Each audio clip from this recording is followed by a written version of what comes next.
menghafal Al-Quran itu koyo nyekel welut.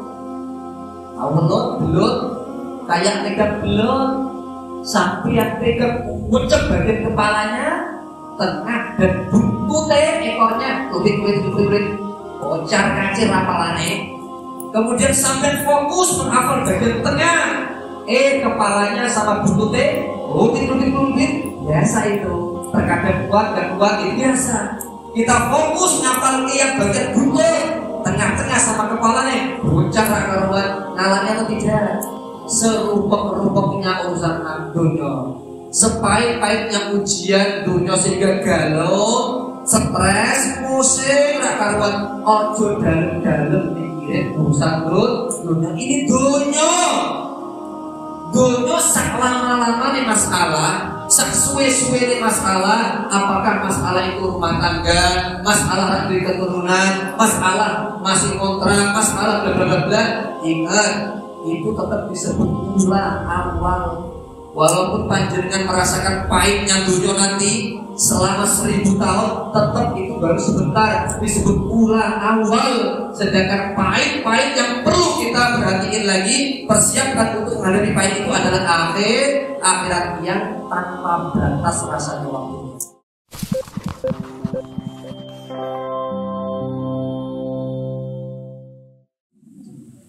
Bismillahirrahmanirrahim. Assalamualaikum warahmatullahi wabarakatuh. Alhamdulillah wassalatu wassalamu ala Rasulillah wa alihi wa ashabihi wa mawala. La haula wa la quwwata illa billah. Amma ba'd. Hadratul mukarramin, para asatidzah dan ustadzat serta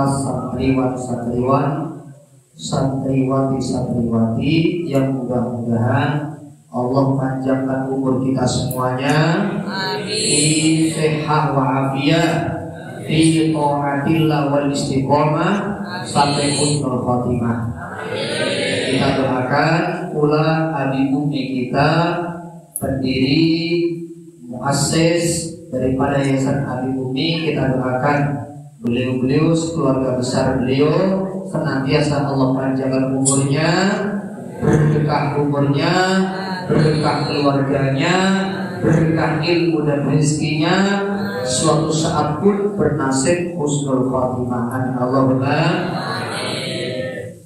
Saya berharap sangat niati anak-anak, ustaz dan ustazah, duduknya kita saat ini i'tikaf.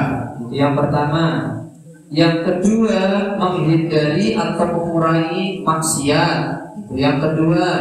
Yang ketiga, thalabul ilmi. Yang keempat, mempererat ukhuwah. Yang kelima, nunggu sholat Isya. Sebagaimana Rasul Shallallahu Alaihi Wasallam sampaikan, seseorang yang sholat lalu tengok-tengok apa Ustaz? Berdiam lantaran niat nunggu sholat berikutnya, maka diamnya itu dianggap badalikum riba. Itulah macam di antara bentuk riba. Riba itu apa? Mengikat diri di jalan Allah. Padahal Rasul Sallallahu Alaihi Wasallam seringkali berikrar seperti ini. Contohnya dalam hadis Sayyidina Salman Al-Farisi, hadisnya ialah At-Tirmidzi dan Imam Ahmad rahimahullah taala.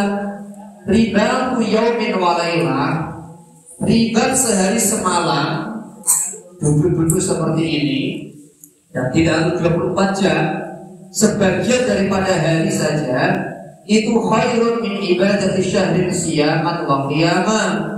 Itu lebih baik daripada, mohon maaf, ibadah sebulan yang isinya poso terus setiap hari, malamnya qiyamul lail terus tanpa berhenti. Wa imma jikalau mati pas dalam keadaan melakukan riba, lagi ketika di masjid nunggu sholat, mati umpamanya panjenengan di sini duduk etika, tiba-tiba orang macan masuk ke area kita, akhirnya nyokot sampai mati kabeh kecuali sing ngomong. Bisa jadi atau tidak? Bisa jadi. Lanjut apa betul? Oh, kepenak curang, masih ceramah sopo yang terselesai. Tiba-tiba maka mati orang yang dalam keadaan riba, kata Rasul, ujriya alaihi amaluhu alladhi kana ya'maluhu. Ia tetap berstatus amal terus walaupun mati. Wa ujriya ilaihi rizquh, rizki dan pahalanya terus mengalir ke alam barzahnya. Sampai kapan? Riwayat yang lain, ila yaumil qiyamah. Dalam hadis Fudhalah bin Ubaid, dalam hadis Abu Hurairah, dalam hadis Ibnu Abbas ada kalimat ila yaumil qiyamah, ila yaumil hisab. Artinya walaupun orang itu yang melakukan riba pas mati dalam keadaan itu, maka berstatusnya beramal soleh, lalu pahalanya terus ngalir sampai yaumul qiyamah. Dan yang terakhir kata Rasul sallallahu alaihi wasallam, wa wuqiyah. Riwayat yang lain, wa aminan al-fattan, ia dijamin selamat daripada malaikat-malaikat yang menfitnah kubur, malaikat mungkar nakir. Sehingga kembali lagi saya berharap duduknya kita di sini lillahi ta'ala, i'tikaf, thalabul ilmi, ukhuwah, nunggu sholat berikutnya kategori riba yang mudah-mudahan tercatat pahalanya di dalam yaumul qiyamah. Allahumma amin, Allahumma amin. Saya ingin cerita. Boleh saya cerita? Kalau tidak boleh saya pamit pulang saja. Bahwa 11 kali sudah dalam waktu kurang dari 1,5 bulan saya meruqyah orang 11 kali, dan jumlah orang yang diruqyah lebih dari 11. Di antara pengalaman itu apa? Contoh, ada kakak beradik perempuan, satunya hafidhoh, kakaknya juga hafidhoh, 30 juz ngelotok mutkinah kabeh. Ditakdirkan oleh Allah ternyata keduanya sering kesurupan jin, tak kurang 2-3 kali per pekan, sampai badannya lemes. Dan beliau saat ini salah satunya ngajar di daerah Pondok Pesantren Tahfidz Quran daerah Kuningan, Jawa Barat. Tanpa saya sebutkan apa pesantrennya, cukup terkenal. Intinya terus-terusan karena kesurupan jin. Padahal hafid Al-Quran, rajin ngaji Al-Quran, husnudzon seperti sampean amin Allahumma amin. Meskipun wajah-wajah meragukan amin Allahumma amin. Lanjut apa kita? Namun jadi rotok kasar, bukan makhluk halus soalnya. Singkat cerita, pas saya tidak tahu ada tahlilan, ada yasinan, sehabis saya ngikutin tahlil, yasin selesai, jagong sama beberapa kiai sebentar. Tiba-tiba di dapur belakang dua-duanya kesurupan dalam keadaan berantem. Berani sama aku, berani. Akhirnya berantem. Diruqyah oleh bapaknya sendiri, seorang kiai, orang Jepara juga. Ternyata gak ngefek, yang ada dua-duanya merem pingsan, lalu berulang lagi merem pingsan selama 30 menit. Kami gak tahu di luar. Akhirnya adiknya yang belajar di Gontor, Gus, tolong bayuku. Ada apa? Tolong bayuku. Ada apa? Kayaknya darurat. Saya lari ke belakang ke dapur, dua-duanya aplang-aplang, perempuan hafidhoh lagi diuntang-anting, berusaha diruqyah oleh abahnya, ternyata dan ngefek saat itu. Ya spontan, mohon abah, tolong tak derek ruqyah. Akhirnya saya pakai salah satu jari yang paling ditakuti sajid, jari ini loh. Tetapi dalam ruqyah ini satu-satunya jari yang paling dibenci bangsa jin. Karena memang saat tahiyat asyhadu an la ilaha illallah ini satu-satunya yang paling benci. Panjenengan ruqyah sambil nunjuk orang yang diruqyah sudah ketakutan. Termasuk dipegang sambil ketakutan. Termasuk diorong-orong terasa jin itu diomong-omong oleh pedang, padahal hanya jari-jari. Lanjut Abu Hasan. Itu barangkali manfaat. Kemudian saya pegang bagian ubun-ubun, kadang bagian ini, bagian tertentu yang sakit atau paling sering biasanya ini. Saat itu karena kerudungan saya pakai atas darurat. Lanjut. A'udzu billahi samii'il 'aliim minasy syaithaanir rajiim. Lantang seperti aku ingin berperang. Spontan langsung dua-duanya reaksi. Akhirnya gontok-gontokan, tapi saya bacakan Al-Fatihah berapa kali, 2 atau 3 kali, dua-duanya muntah-muntah gak karuan, sadar, sudah selesai. Kemudian saya ke belakang. Jagung sama 3 kiai yang lain yang ikut nolong, ikut berusaha. Paham ceritanya? 3 kiai yang jagung di luar ikut nolong ruqyah, tapi ruqyahnya tidak diucapkan, maksudnya tidak diutarakan jelas, hanya mungkin entah baca ayat kursi tapi ramah-ramah sir bacaannya. Saya tidak tahu yang dibaca kiai tersebut. Tiba-tiba baru juga setelah 2 menit 3 kiai itu langsung mental lari meninggalkan tempat peruqyahan. Makanya ketika dialog selesai ruqyah, saya tanya, Kiai Fulan, si A, si B, si C, Nur Syaihu, saya ingin tanggal. Nopo ya bukti? Jangan tadi kok lari meninggalkan tempat yang nopo.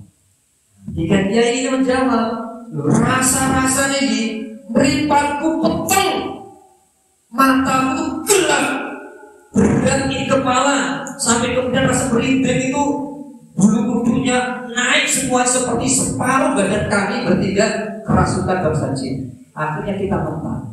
Paham saya? Ini sekelas kiai, sekelas imam di masjid, juga banyak hafalan Qur'annya, mirip dengan sampean. Amin Allahumma.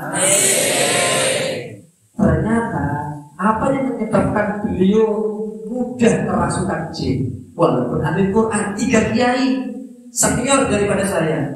Jawabannya seperti ini. Saat menyampaikan itu saya tanya, apakah jenengan saat dengar suara semacam kuntilanak atau saat reaksi itu bangsa jin yang benar-benar ngotot saling berperang jenengan ketakutan? Betul. Apakah jenengan takut, khawatir, ngeri? Paham saya? Takutlah. Enggak kuat dengan suara kuntilanak. Betul, kita jarang-jarang nemu suara pocong, suara kuntilanak atau berburu kuntilanak anak kucing. Allahumma sholli ala Muhammad. Allahumma sholli ala Muhammad. Saya sampaikan itu wahai kiai, mohon maaf mengucapku, itulah yang diinginkan oleh bangsa jin. Ketika sekalipun seorang kiai, seorang santriwati apal Quran, pikiran, tapi gak pede menghadapi bangsa halus, gak pede alias takut, dengar jin saja sudah takut. Itu yang ditunggu-tunggu, maka gampang kalah. Di mata bangsa jin, gampang diobang-ambingkan orang semacam ini. Imannya gak yakin sama Allah, gak yakin hasbunallah wa ni'mal, gak yakin la haula wa la quwata illa billah. Paham maksud saya? Maka berharap bukan sekedar punya hafalan, tapi jadikan hafalan itu kekuatan, benteng diri dari bangsa jin maupun benteng diri untuk orang lain di sekitar kita. Amin Allahumma. Amin. Boleh cerita lagi? Boleh. Terus kapan diceritakan Ustaz? Saya pasti. Yang kedua, ceritanya koyok-koyok gak masuk akal. Apa itu? Sebelum berangkat haji kemarin ini, malamnya berangkat, pagi saya kedatangan suami istri Hafid dan Hafid. Seorang Gus, anak kiai, sang perempuan hafidhah pun anak kiai. Kemudian biasa, mohon maaf, imam masjid, yang satunya pun mengasuh pesantren dan madrasah. Seorang kiai, ustaz-ustazah. Kurangnya apa meneh? Apalagi yang Gusnya, yang laki-laki, punya kebiasaan rata-rata sepekan sekali sholawat kepada Rasul SAW 150.000 kali. Sama dengan jenengan? Sama atau tidak banyak sholawatnya? Sopo sing sama, keren. Allahumma sholli ala Muhammad. Kurangnya apa? Wiridane kenceng, tasbih kenceng, berisik kenceng. Ternyata saat curhat apa Gus? Minta solusi, minta wejangan Mufti. Wejangan apa kan? Kami ini sudah berumah tangga 8 tahun. Kok gak kunjung punya keturunan? Ada apa dengan kami?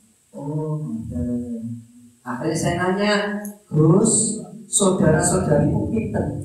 Paham ya bahasa Inggris ya? Berapa saudaramu? 10 ya? Oh, 10. Kalau ada semuanya, meninggal 2, tinggal 8. Oh, subur berarti, subur. Ustazah Hafidhah berapa?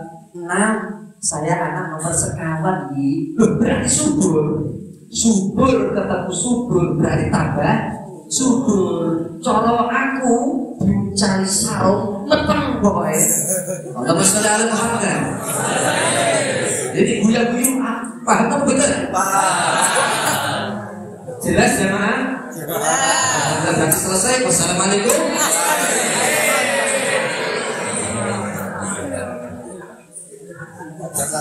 Jadi tadi Buya orang sektor ini kita gimana bis Bang? Oke, singkat cerita, saya tanya lagi, sudahkah periksa ke kedokteran medis? Sudah. 3 tempat, hasilnya normal. Lalu ada informasi dari Rumah Sakit Kudus bahwa, mohon maaf, sperma laki-laki kuat, tapi ternyata normal, tapi setiap kali hendak sampai dikurangi selalu melenceng. Artinya selalu belok. Ya, disitulah mohon maaf jamaah yang dekat Allah, saya mengklaim kemungkinan ada yang mengganggu jenengan. Maksudnya dia Mufti, ya ada bangsa lain yang mengganggu jenengan. Meskipun dalam kurung ahli wirid, ahli Quran, hafal Al-Quran. Kemudian, tapi kan kita gak punya amalan-amalan. Maksudnya ilmu kita. Iya, bahkan ilmu ungu, ilmu kuning, ilmu merah gak punya nih. Akhirnya, enggak masalah itu baik terus.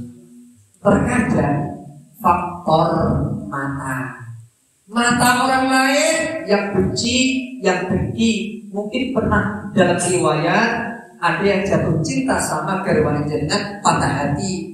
Baik bisa dikirim dengan dukun atau matanya dari jauh selalu benci terus. Itu bisa dimanfaatkan bahasa jin. Yang kedua, sebelum orang lain yang benci, mungkin mohon maaf manusiawi, jenengan wahai Gus kecewa sama istri atau istri kecewa sama suami. Dari kekecewaan yang belum terobati, belum istighfar, belum dapat ampunan Allah, ini loh yang menjadikan jenengan bahasanya apes terus. Orang berkah, di antara berkah itu apa? Orang punya keturunan. Koyo-koyo gak masuk akal, tapi begitulah. Al-ainu haqqun, al-ainu haqqun, al-ainu haqqun. Ikrarnya Rasul 3 kali, penyakit ain itu nyata, meskipun gak masuk akal. Bahkan dalam hadis An-Nasai, sepertiga umatku kata Rasulullah SAW, kalau gak mati karena takdir, rata-rata mati karena penyakit ain mata orang yang gak suka sama kita. Maka perlu selalu kuat, selalu plong, lapang dada, ikhlas, alhamdulillah. Seperti di antara jenengan merasa susah ngaji nih, susah nangkep pelajaran ini. Oh nopo, mungkin sampai kita benci sama kita. Nauzubillah nih. Nanti teman betul, singkat cerita lagi. Begitu pula faktor yang lain, kalau nggak mata jenengan, mata orang lain, mungkin faktor keturunan. Mungkin bapak jenengan punya tirakatan tertentu ilmu hitam orang duwe iki. Mbah jenengan enggak punya, buyutnya enggak punya, cangga mungkin. Akhirnya dirurut-urut historinya ternyata ahli ngobatin mungkin pukul paranormal bahasa kita wallah. Akhirnya wallah mungkin dari situ. Kalau nggak diputus dengan syahadat dan ikrar sumpah atas nama Allah, aku tidak lagi ada perjanjian dengan bahasa jin ya Allah. Ya kurbannya biasanya anak, cucu atau cici. Sallu ala Nabi Muhammad. Makanya fatal punya perjanjian dengan bahasa jin. Terus saya lihat aura sang perempuan dan jujur, baca jujur. Lanjut ke ini. Dan dengan pernah gak, jujur saja, pernah gak melihat makhluk halus? Jawabannya, kok ngerti sih? Ya jauh saja. Spontan langsung, saya cukup sering anak ibuku bisa melihat makhluk halus. Kapan terakhirnya? Belum juga lama, bahwa bukan hanya melihat semacam tuyul, tapi ranjang kita basah air, bahkan kecebong. Saya tanya suami, tidak menumpahkan apa-apa. Saya maupun ibu tidak. Dan itu terjadi 2 kali dalam setahun. Oh berarti ada sesuatu jelas ada mengganggu lebih jenengan. Mohon maaf. Oh gitu ya. Solusinya dia. Ya sudah. Mohon maaf kalau orang sering lihat bangsa jin padahal bukan ahli karomah, kemungkinan gampang terganggu. Ada sesuatu yang error. Itulah perlu diruqyah, minimal ruqyah pribadi, mandiri maksud saya. Kemudian ambil wudhu di rumah saya, madhab kiblat sebelumnya ikrar maaf-maafan, terima dari Allah inilah bojoku. Plus minusnya memang sudah takdir Allah Subhanahu wa taala. Sudah ikrar, istighfar, taubat, mulailah aku ruqyah. Kemudian ruqyah tumben perasaan saya. Ini sudah ta'awud beberapa kali. Kemudian ada kalimat Bismillahirrahmanirrahim min kulli syai'in yu'tika wa min kulli 'ainin hasidin hasidin Allah yahfika. Bismillahirrahmanirrahim 3 kali seperti cara ruqyah Jibril dan ruqyah Rasul sallallahu alaihi wasallam. Sudah pula Al-Fatihah sekali enggak mempan, rata-rata 3 kali. 3 kali enggak mempan 7 kali. Baru kemudian 5 ayat pertama Al-Baqarah. Lalu kemudian kemudian ayat kursi, lalu 3 ayat terakhir surat Al-Baqarah, lalu yang lainnya. Ini sudah 4 kali Al-Fatihah saya baca, tidak ngefek. Muncul saat itu hati yang kurang iman kepada Allah, hati yang kurang tauhid saya sama Allah. Apa itu? Sombong. Dalam hati saya berkata, wah ini jian tenang. Aku biasanya ta'awud saja sudah kelompok-kelompok bangsa jin. Lah ini sudah Fatihah 4 kali, gak nyebek-nyebek. Maksudnya gak reaksi apa-apa. Muncul gak kesombongan saya? Muncul, merasa kemarin-kemarin yang berhasil adalah kemampuan saya. Boleh atau tidak seperti itu? Tidak boleh. La haula wala quwata illa billah. Iman kita iman kekuatan hanya milik Allah, daya hanya milik Allah. Ternyata saat itu muncul seperti itu, sok-sokan, sering berhasil dan menyalahkan bangsa jin. Keterlaluan ini bangsa jin, gablek ini jin. Merasa sombong, gak boleh. Yang kedua, sempat bergumam, memang sering lelah hati. Di tengah lelah hatinya luar biasa saat itu ketahuan Gus tadi, Gus sama istrinya dalam hati bergumam, Gus capek-capek, pengen turu-turu, letang. Malah kita ingin tak sejam rupiah. Ini kira-kira orang kopi tawarnya ya. Kira-kira orang amplop tawarnya ya. Kira-kira itu ikhlas atau tidak? Tidak. Itu tauhid atau tidak? Tidak. Iman atau tidak? Tidak. Berarti menyebutkan Allah dalam hal menyebutkan mohon maaf yang sawir. Astagfirullah. Saat itu aku sadar diri. Astagfirullah ya Allah Gusti. Aku tidak sombong. Kaya-kaya mengguli Gusti Allah. Padahal ruqyah kemarin-kemarin puluhan kali itu haknya Allah, kekuasaan Gusti Allah. Aku digedebkan Gusti Allah Gusti. Akhirnya langsung astagfirullah, astagfirullah, astagfirullah. Ampuni kesombongan kamu ya Allah, ampuni sombongku. Lalu ampuni aku selama ini gak ikhlas. Aku meyakini boleh jadi amal soleh yang sudah ditolak oleh Allah, kecuali aku meladeni nolong dua orang ini. Akhirnya saya berusaha ikhlas. Ya Allah, moga-moga panjenengan ridho. Boleh jadi aku pantas masuk surga dengan bukan karena sholat, bukan karena Quran, bukan karena yang lain, tapi nolong dua orang ini. Sallallahu alaihi Nabi Muhammad. Bisa dipahami? Akhirnya ketika rasanya sudah mantap iman bahwa yang miliki la haula wala quwata illa billah, lalu berusaha tauhid bahwa aku ingin ikhlas karena Allah, dibayar gak dibayar, dikopi gak dikopi, sepenting Gusti Allah ridho. Mulailah istighfar taubat. Lalu aku mulai dari belakang lagi. A'udzu billahi as-sami'il 'alim minasy syaithanir rajim. Saat itu langsung rupanya yang berbuat gerak-gerak. Tak ulangi lagi. A'udzu billahi as-sami'il 'alim minasy syaithanir rajim. Sempat langsung gerak-gerak. Tiba-tiba langsung mulai kemudian malah keluar suara kuntilanaknya. Sallallahu alaihi Nabi Muhammad.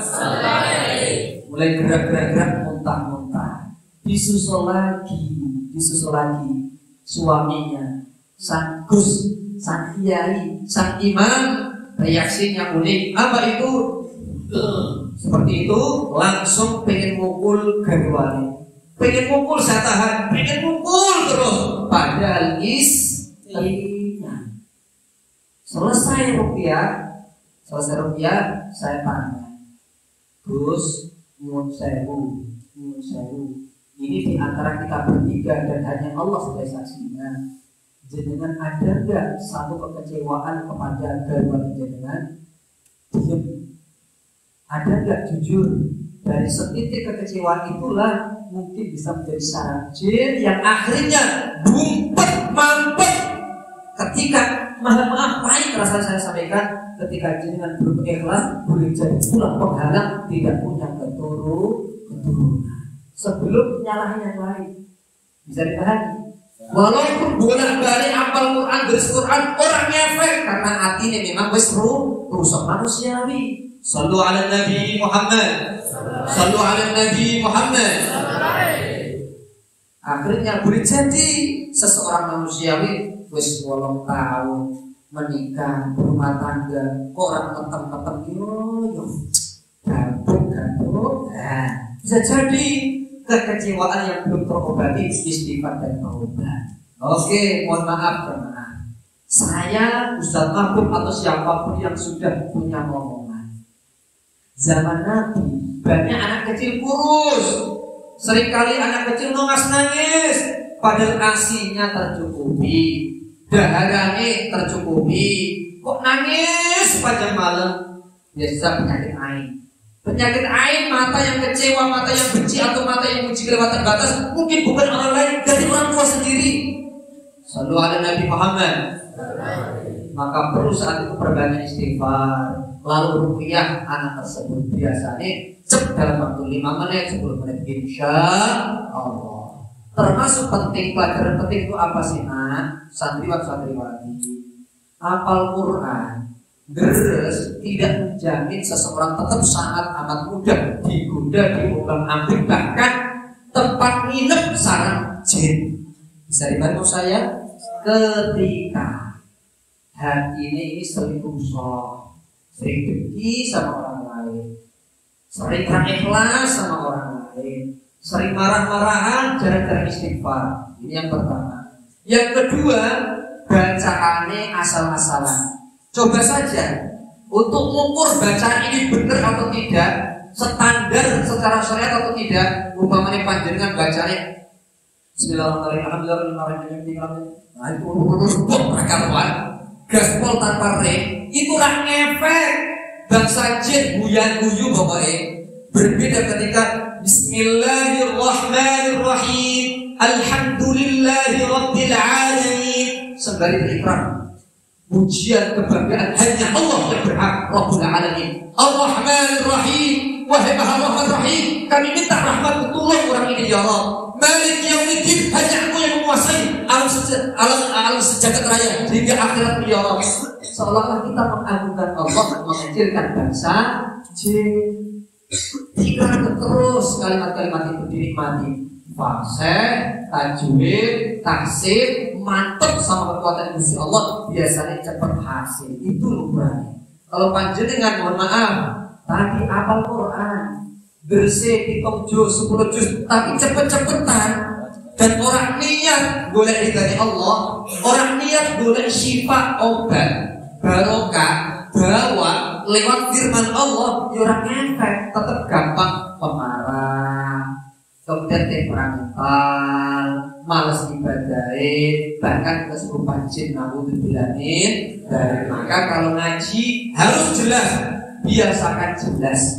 Bisa dipahami saya? Biasakan jelas, niat bukan sekedar ridho Allah, tapi ngobati zahir batin. Mungkin aku punya masalah ini, masalah itu, tolong Gusti buang semua hapus-hapusanku dengan berkah Al-Qur'an. Makanya ada yang hafal surat Duha, Rasul Sallallahu Alaihi Wasallam pernah punya masalah galau selama 40 hari 40 malam karena gak kunjung datang malaikat Jibril.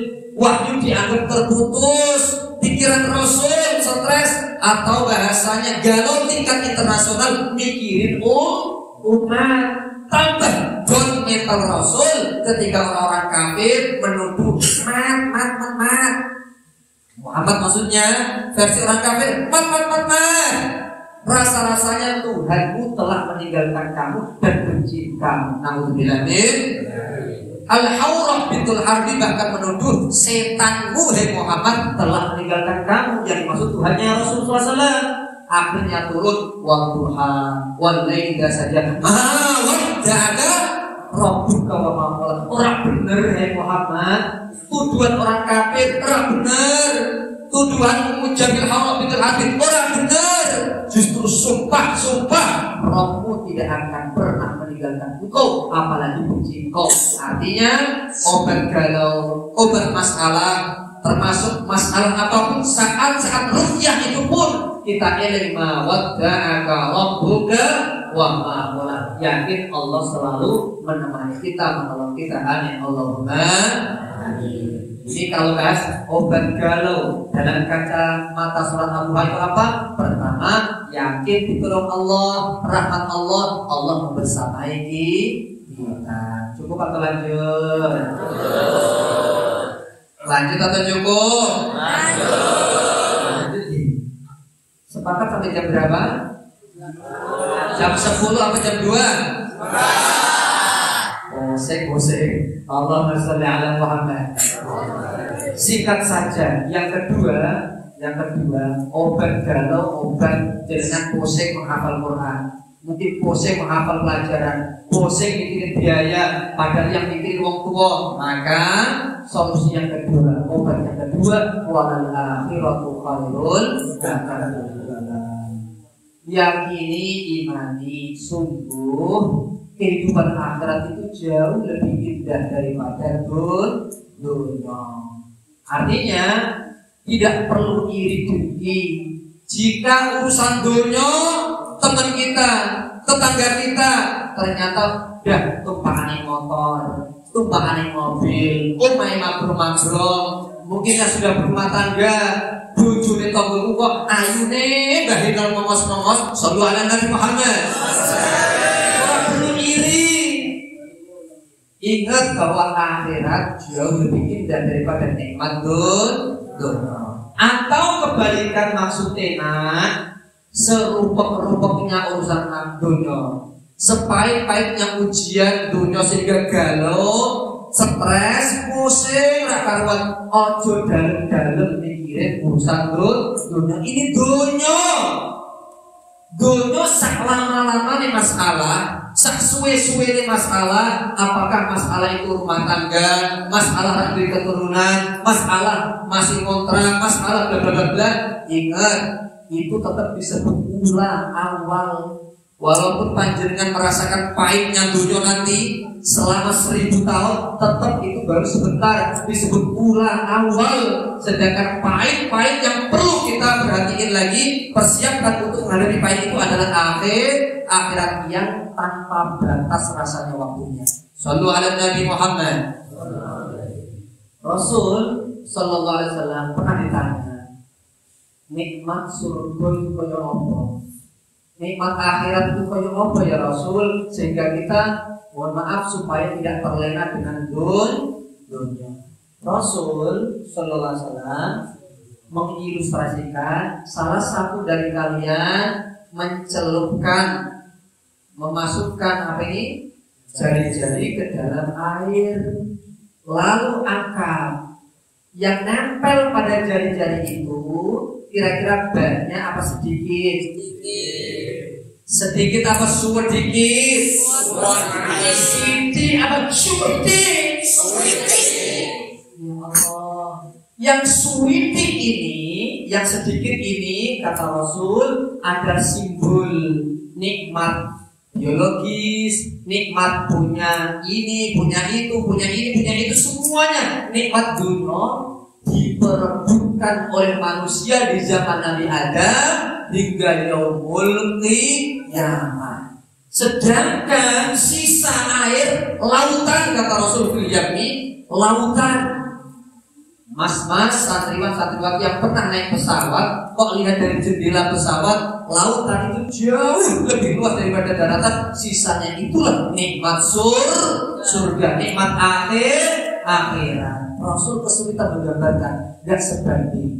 Makanya jamaah, makanya ahli surga akan sadar betapa menjijikkannya urusan-urusan nikmat dunia manakala sudah nginjek surga.